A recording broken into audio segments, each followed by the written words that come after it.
आई है। सहमत है ना? सरकारें आई है इसलिए आप लोगों को लड़ाई लड़नी पड़ रही है, लेकिन उसके पहले आप लोग राजा महाराजा थे। आपकी ये धरती आपकी थी, किसी के बाप में दम नहीं था कि आपकी धरती को छीन ले। सहमत है ना? तो आज लड़ाई क्यों लड़नी पड़ रही है आप लोगों को? इसलिए ये जो धरती है, ये जो देश है, जो आपके राजा महाराजाओं का हुआ करता था, जो आपका हुआ करता था, आज वो सरकारों की हो गई है ना?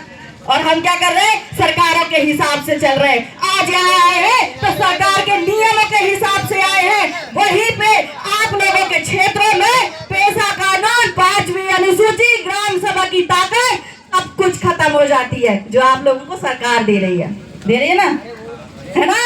वो क्या कहते हैं? वो कहते हैं कि आपके ग्राम सभा में, आपके ग्राम में, आपके गांव में, गलियों में घुसने के लिए पेशा समिति सबसे बड़ी समिति है, ग्राम सभा सबसे बड़ी ग्राम सभा है। वहां पे घुसने के लिए, आप लोगों से बात करने के लिए मंत्री, कलेक्टर, मिनिस्टर आएंगे, सबको आपकी परमिशन लेनी पड़ेगी। जब तक आप नहीं कहेंगे वो आपके गाँव में नहीं घुस सकते। लेकिन आज क्या है? आज दुर्दशा ये है कि वो आपके गांव में घुसते हैं और आपके गांव में घुस के आपके घरों को भी तोड़ते हैं, आपके घर को उजाड़ते हैं, आपको बेघर करते हैं। कर रहे हैं ना? तो गलती किसकी है? हमारी। क्योंकि हम सरकारें नहीं बना पा रहे हैं, क्योंकि हम फिर से वो राजा महाराजा नहीं बन पा रहे हैं। क्यों नहीं बन पा रहे हैं? क्योंकि हम कब से जीना शुरू कर रहे हैं? जब से हमारा देश आजाद हुआ, जब से 1947 से आपके देश में संविधान आया। हम कह रहे हैं कि हम उसके हिसाब से चल रहे हैं, हम उसके हिसाब से भी नहीं चल पा रहे। ना हमको संविधान की नॉलेज है, ना हमको कानून का नॉलेज है। और हम जब संविधान नहीं था उसके पहले के हमारे दादा जीतते क्या थे ना, उनके नियम कानून होते थे और वो नियम कानून सबके लिए एक बराबर थे ना? आज तो सबको बांट दिया, आज सबको बांट दिया। आपको आपके जाति प्रमाण पत्र के हिसाब से आपको आरक्षण दिया जाएगा, आपको राशन दिया जाएगा, आपको समग्र आईडी बनाई जाएगी, उसमें भी आपको जो है आपकी जाति के हिसाब से बांटा। उसके पहले जातियां नहीं होती थी, है ना? उसके पहले जातियां नहीं होती थी। यहाँ लोहार भाई भी रहते थे, यहाँ चमार भाई भी रहते थे, यहाँ गोंड भाई भी रहता था, बेगा भी रहता था, गवार भी रहता था। लेकिन ये धरती सबकी हुआ करती थी, सबके लिए बराबर होती थी। और आज आपकी धरती में रहने के लिए, आपके घरों में रहने के लिए आपके बच्चों को तड़पना पड़ रहा है। मेरा छोटा सा बेटा है, मैं उसको आज लेके आई हूँ। मैं जहां जाती हूँ उसको लेके आती हूँ। ऐसी कई माएँ होंगी, कई बहनें होंगी जिनके गोद में बच्चा होगा और इस सरकार ने आपकी वो गोद को खेलते हुए बच्चे के बारे में नहीं सोचा। उसने आप सबके घर उजाड़ दिए ना? तो हमको 5 किलो राशन के लिए नहीं, मैं इसलिए नहीं कह रही हूँ, यहाँ पे ना कोई पार्टी वाले लोग नहीं है, ये आप समाज के लोग हैं। मैं इसलिए समझाने आई हूँ, मैं इसलिए आप लोगों से बात करना चाहती हूँ, क्योंकि हम ये जो आज आपका आंदोलन हो रहा है, वोटों के टाइम पे, चुनावों के 1 दिन पहले आप भूल जाएंगे। ये गारंटी है, ये हमारे समाज की दुर्दशा है। हम मतदान के 1 दिन पहले सब भूल जाते हैं। किसने हमारी लड़ाई लड़ी, किसने हमारी जमीनें छीनी, किसने हमको बेघर किया। हम क्या याद रखते हैं? 5 किलो राशन तो देते ना, है ना? लाडली बहना योजना तो देते ना। रक्षाबंधन के टाइम में 250 रुपये तो ज्यादा बढ़ाइस ना, खुश हो गए। 250 रुपये, 1200 रुपये का क्या करोगे? राशन का क्या करोगे जब तुम्हारे पास घर ही नहीं रहेगा? पका के कहाँ खाओगे? नहीं खा सकते। ये तकलीफ है ना? तो आपको अपने लिए लड़ना बस नहीं होगा। आप किसके लिए लड़ रहे हो? आने वाले बच्चों के लिए जो आपकी गोद में आज वो सरकार की वजह से बेघर हुए। समझ रहे?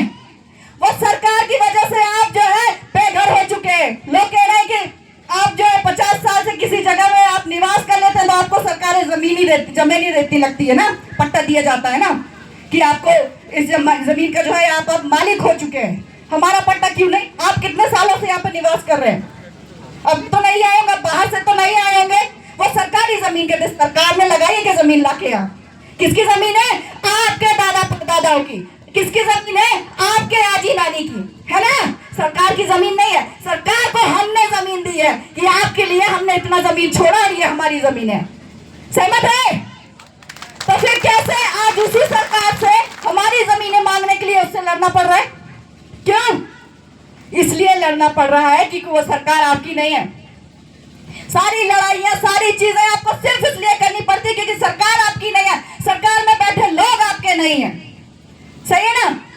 सरकार से लड़ना पड़ रहा है, मांगना पड़ रहा है, जबकि आपकी जमीनें हैं, आपके लोग हैं, वही सरकार में बैठे हुए भी, तब भी आप मांग रहे हैं। कमी कहाँ है हमारी? आप अपने हक को नहीं समझ रहे। आपको बांधों के नाम से आपको रिजर्व बनाई जाएंगे, वहां पे बांधागढ़ जैसे और पेच कान्हा इतने बड़े बड़े टाइगर रिजर्व बनाए जा रहे हैं। अभी दादा ने बात रखी थी, उन्होंने क्या बोला था कि वहां जानवर को रखा जाएगा। क्यों? आपकी औकात जानवर के बराबर भी नहीं है। नहीं है क्या? आप लोगों की औकात, एक आदिवासियों की औकात क्या एक जानवर के बराबर भी नहीं है। आप लोगों को उनके लिए तो उस जंगल से हटा दिया जाएगा, आपको डैम बनाया जाएगा तो आपको भगा दिया जाएगा, आपको रिजर्व टाइगर रिजर्व बनाया जाएगा तो आप लोगों को, आखिर आप ही क्यों? तो ये मत सोचिए कि सिर्फ आप लोगों के साथ हो रहा है। आपके साथ आज हो रहा है, आपको भगाएंगे। आज एसटी के साथ हो रहा, कल ओबीसी के साथ भी होगा। वो कहां जाएंगे? उनकी भी बारी आएगी ना। ये लड़ाई आदिवासियों की लड़ाई नहीं है, ये धरती की लड़ाई है। और धरती में ओबीसी भी रहेगा, टेम्बल भी रहेगा, एससी भी रहेगा और एसटी भी रहेगा। सबके लिए लड़ाई आप लड़ रहे हैं। इस धरती को बचाइए। बड़ी बड़ी बिल्डिंग लग जाएंगे, बड़ी बड़ी फैक्ट्रियां लग जाएंगे, उससे कमा के खा लोगे, लेकिन जब धरती नहीं रहेगी उगाने के लिए तो क्या खाओगे? नहीं खा सकते ना। तो धरती को बचाइए। मैं आप लोगों से अनुरोध करती हूँ कि जब भी आप सभी को लगता है कि आपके खिलाफ षड्यंत्र होकर आपको कमजोर किया जा रहा है, आपको आपके घरों को उजाड़ा जा रहा है, तो एकत्र हो जाइए, संगठित हो जाइए। क्योंकि एक संगठन ही है जो आप लोगों को एक बनाए रखती है। सब आदिवासी कहलाते हो, है ना? भाग में पटने से कुछ नहीं होगा। चुनाव आएंगे, आप लोगों को लॉलीपॉप देंगे, हमने ये दिया, हमने वो दिया। हमारा काम है देना, तो दे रहे हो। हमारी भूमि है, उसी से कमाकर हमको दे रहे हो, है ना? तो आप सभी को बस सादा सादा सेवा जोहार करती हूँ। आप लोगों को कानूनी तौर पर यहाँ पर मंजूर जो हमारे लोग बैठे हुए हैं, आप लोगों को बहुत अच्छे से समझाएंगे क्या होता है, लेकिन कानूनी भाषा में समझ नहीं आती, इसलिए मैंने सोचा कि आपको मैं अपने तरीके से, आपके तरीके से समझाऊं। अपने बच्चों के बारे में सोचिए, आने वाले भविष्य के बारे में सोचिए कि उनका क्या होगा। आज आपको उस घर से बेघर किया गया, जमीनों से बेघर किया जाता है। कल को मशीनें चलाकर वो जो बड़ी फैक्ट्रियां बन रही है ना, वहां की मशीनों को लाके आपको कुचल दिया जाएगा, तब भी कुछ नहीं कर पाओगे। आज कहोगे हमारे साथ हो रहा है तो वो चुप है, उनके साथ होगा तो आप लोग चुप रहेंगे, है ना? और ऐसे ऐसे करते करते पूरी धरती खत्म हो जाएगी, पूरी नष्ट हो जाएगा सारा चीज। उसके बाद में आप लोग न रहेंगे और ना ही ये धरती रहेगी। फिर से जैसा था वैसी हो जाएंगे, फिर से मानव का जन्म होगा और सारी चीजें होंगी, है ना? तो दूर का सोचिए। मैं आप लोगों से अनुरोध करती हूँ कि एक ताकत बन के रहिए। बिरसा मुंडा, रानी दुर्गावती, शंकर शाह, रघुनाथ शाह, इन्होंने बलिदानी अपने लिए नहीं दी है। किसके लिए दी थी? आप लोगों के लिए। उन्होंने, बिरसा मुंडा ने लड़ाई लड़ी आप लोगों के लिए, और आज हम क्या कर रहे हैं? हम वही लड़ाई लड़ रहे हैं इतने साल बाद भी। तो हमें कहीं ना कहीं हमें कमजोरी है, ये इस बात को आप लोग समझिए। और जितने हमारे डिंडौरी जिले के युवा साथी है, मैं आप लोगों से अनुरोध करना चाहती हूँ कि कुछ भी हो आपके खिलाफ, आपके समाज के खिलाफ अगर कुछ होता है तो आप लोग इकट्ठे होकर रहिए। मनावे, देवास जैसे, झाबुआ जिले, अलीराजपुर जिले से ना आप लोगों को ये साथ देने आए। तो आप समझिए ये आपकी मजबूरी है या फिर आपकी मजबूती है।